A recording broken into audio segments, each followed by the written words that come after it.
এইটা হচ্ছে ফাইটোর MX সিরিজের রোলার বেয়ারিং GSXR এর জন্য, আর এইটা আমাকে পাঠাইছে আমাদের ইরফান বাবু ভাই ইমোটো বাজার থেকে। আজকের ভিডিওতে আমি আপনাদেরকে দেখাবো GSXR এ কিভাবে রোলার বেয়ারিং ইনস্টল করা যায়, অ্যান্ড এরপরে আপনাদেরকে বলবো GSXR এ রোলার বেয়ারিং ইনস্টল করার পরে বাইকের রাইডিং ফিল কেমন হয়। প্রথমে চলুন আনবক্সিং করি। এখানে আমরা পেলাম দুইটা রিং এবং দুইটা রোলার, অ্যান্ড যেহেতু এটা GSXR এর জন্য বানানো, এই জন্য রোলার এবং রিংগুলা GSXR এর মাপেই বানানো। এরপর আমরা শুরু করব ইনস্টলেশনের কাজ শুরু করার জন্য প্রথমেই আমার DIY থেকে কেনা প্রফেশনাল ওয়ার্কিং গ্লাভসগুলো পরে নেই। এই গ্লাভসগুলো পরলে আপনি যে কোনো কাজ একবারেই শিখে যেতে পারবেন। এই ফাইটো রোলার বেয়ারিংটা আমরা এখন লাগাবো এই GSXR এর টি এর ভিতরে পড়বে এই রোলার বেয়ারিংটা। এখন যদি টিটা বাঁকা থাকতো তাহলে টিটা লেদে নিয়ে একটু কাজ করানো লাগতো রোলার বেয়ারিংটা বসানোর জন্য, বাট ফরচুনেটলি এই বাইকে টিটা সহ চেঞ্জ করা হবে। তো এই হচ্ছে আমার হাতে নতুন টি, চলেন আগে এটা খুলে নিই।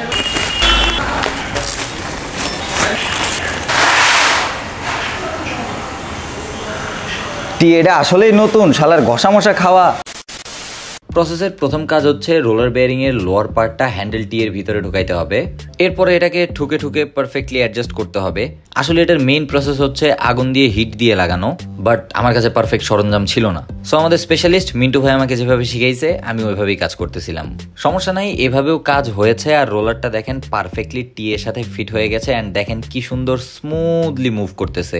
এরপরে রোলার বেয়ারিং এর একটা রিং লাগবে বাইকের মেইন ফ্রেমের সাথে। এটাও হিট দিয়ে করা যায়, বাট আমাদের কাছে প্রপার টুল নাই, তো আমরাও এটা হাতুড়ে ঠুকে ঠুকেই করব। এরপরে বাইকের নিচের পার্টে আরো একটা রিং বসবে। ব্যাস পারফেক্টলি দুই পাশে দুইটা রিং পরানো শেষ। এবার আমরা শুরু করব গ্রিসিং, অ্যান্ড এই কাজটা আমার প্রফেশনাল হ্যান্ড গ্লাভস গুলা পরে হবে না। সো খালি হাতে গ্রিস নিয়ে হ্যান্ডেল টিতে আমরা যে রোলারটা লাগিয়েছিলাম ওখানে গ্রিসিং শুরু করলাম। রোলারের যে উপরের পার্টটা আছে এখানেও আমাদেরকে খুব ভালো মতো গ্রিস লাগায় নিতে হবে। এরপরে আমরা মেইন ফ্রেমের উপরের পাশে যে রিংটা বসাইছিলাম ওখানেও হালকা একটু গ্রিজিং করে নিলাম, কারণ ওখানে উপরের সাইডের যে রোলারটা ওইটা এখন ইনস্টল করব। উপরের রোলারটা পারফেক্টলি বসিয়ে হালকা একটু হাত দিয়ে চাপ দিয়ে দিব। এখানে আর হাতুড়ি দিয়ে ঠোকাঠুকি করার কোনো দরকার নেই। এরপরে নিচে থেকে আমরা টি এর উপরের যে পাইপটা যেখানে আমরা রোলার বেয়ারিংটা ইনস্টল করলাম ওই পাইপটা ঢুকিয়ে দিব মেইন ফ্রেম দিয়ে। এরপরে উপরে বসবে একটা ক্যাপ, তারপরে বসবে একটা বল রেসার অ্যাডজাস্টার যেটা দিয়ে বল রেসার টাইট লুজ করা যায়। এরপরে বসবে GSXR এর হ্যান্ডেল লকের ক্লাম্প। এরপরে বাইকের হ্যান্ডেল ক্রাউন। দেখে মনে হচ্ছে কাজ এখানেই শেষ, আসলে রোলার বেয়ারিং ইনস্টল করা শেষ। বল রেসার লাগানোর থেকে এটা খুবই ইজি প্রসেস, বাট যদি আপনি নিজের হাতে কাজ করতে যান তাহলে আপনি বুঝতে পারবেন যে আপনার মেইন কাজ কেবলমাত্র শুরু। অনেকগুলো জায়গার অনেকগুলো নাট অ্যাডজাস্ট করে এখন আমাদের কাজ হচ্ছে বাইকের সাসপেনশনটা বসানো। টি এবং হ্যান্ডেলের গ্যাপ দিয়ে পারফেক্টলি সাসপেনশনটা বসাইতে হবে, অ্যান্ড এইটা আমার কাছে একটু কষ্টের লেগেছে কারণ আমি প্রথমবার করতেছিলাম। ঘেমে একবার গোসল করার পরে আমি ফাইনালি সাসপেনশনটা লাগায় শেষ করছি, বাট সব থেকে বড় ভুল এখানেই করেছিলাম, আমি আগেই ওপরে সবগুলো নাট টাইট করে ফেলেছি। পরে দেখি চাকা লাগানোর সময় এক্সেল লাগাইতে যায় এক্সেল লাগে না, পরে আবার আমার সবগুলো নাট লুজ করা লাগছে, তারপরে গিয়ে চাকা লাগানো লাগছে। ওয়েল, ভুল থেকে মানুষ শিখে, আমিও শিখতেছি। চাকাটা ঠিক মতো লাগানো শেষ, চাকার এক্সেল নাটটাও পারফেক্টলি টাইট করে দিচ্ছি। এর পরের কাজ হচ্ছে ব্রেক ক্যালিপার লাগানো। এই কাজ আমি এর আগেও করেছি, তো এটা আমার জন্য এখন খুবই ইজি। এরপরে ABS সেন্সরটা বসাই জায়গা মতো। এরপরে এডিশনাল আরো দুই একটা নাট বল্টু ছিল যেগুলো টাইট করা বাকি ছিল, ওগুলো সবকিছু জায়গা মতো টাইট করে দেই। ফাইনালি কাজ শেষ হয়, অ্যান্ড আমি চাকাটা একটু ঘুরে দেখি ঠিকঠাক মতো সবকিছু ঘুরতেছে, তো চাকা লাগানোর কাজ ঠিকঠাক মতো হয়েছে। এখন রোলার বেয়ারিংটার কাজ কেমন হয়েছে অ্যান্ড ওটার ফিডব্যাক কেমন ওইটা আপনাদেরকে বলবো বাইকটা রাইড করতে করতে। ভাই সব বল রেসার লাগানোর পরে এখন পর্যন্ত 2 মাস চলে গেছে, অ্যান্ড বাইকটা দেখে হয়তো চিনতেছেন না, আগে সিলভার ব্লু ছিল, এখন হচ্ছে পুরাটা একটু অন্যরকম কালার হয়ে গেছে, একটু ডিফারেন্ট শেড মারে, ভিতর থেকে একটু পার্পল কালার বের হচ্ছে। আর পুরা বাইক সিলভার হোয়াইট এক এক টাইমে এক এক রকম লাগে, কারণ আমাদের জয় বড়লোক হয়ে গেছে, অ্যান্ড বাইকে ও কালার করায় ফেলছে, স্টিকার করায় ফেলছে। বাট বাইক চিনতে পারবেন কি দেখে, এই যে RPD ডিস্ক লাগানো, এটা দেখে চিনতে পারবেন যে বাইকে বল রেসার লাগাইছে এটা ওই বাইকই। চলেন এখন আমরা এই বাইকটা রাইড করি, অ্যান্ড আপনাদেরকে বলি যে এই roller bearing phyto roller bearing লাগানোর পরে বাইকের এখন কি অবস্থা। সো ফাইটো এর রোলার বেয়ারিং ইনস্টল করার পরে বাইকের যে হ্যান্ডেল আরও একটু স্মুথ হয়েছে, মানে হ্যান্ডেল ঘোরানোটা আরও একটু স্মুথ হয়েছে, অ্যান্ড হচ্ছে এটার ফিটিং খুব সুন্দরভাবে হয়ে যায়, 19-20 হওয়ার চান্স নাই। এরপর হচ্ছে ফাইটো রোলার বেয়ারিংয়ের লংজিবিলিটিও বেশি। এই প্রোডাক্ট কিন্তু R15 এর জন্য অনেক আগে থেকে অ্যাভেলেবল, GSXR এর জন্য এই রিসেন্টলি পাওয়া যায় রোলার বেয়ারিং।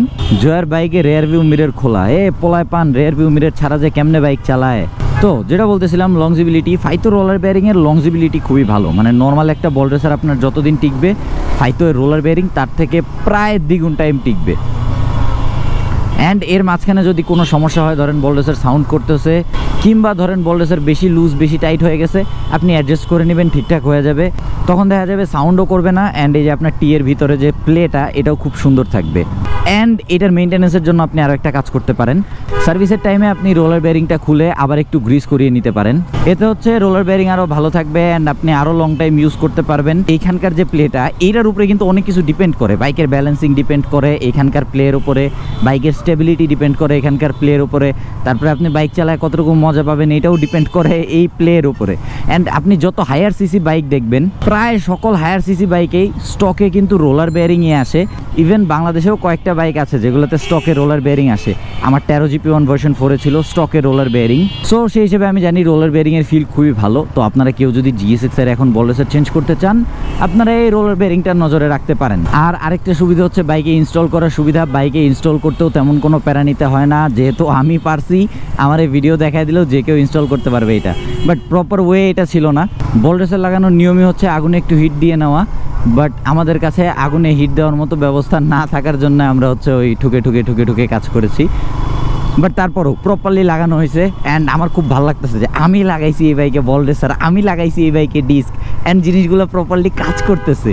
বাট তারপরেও বাইকে কাজ করতে ভালোই লাগছে কারণ কাজ শিখতে পারছি। That's it for today, thanks for watching, see you in the next one, till then stay subscribed, wear helmet, ride safe and keep watching, bike lover bachelor. Thank you.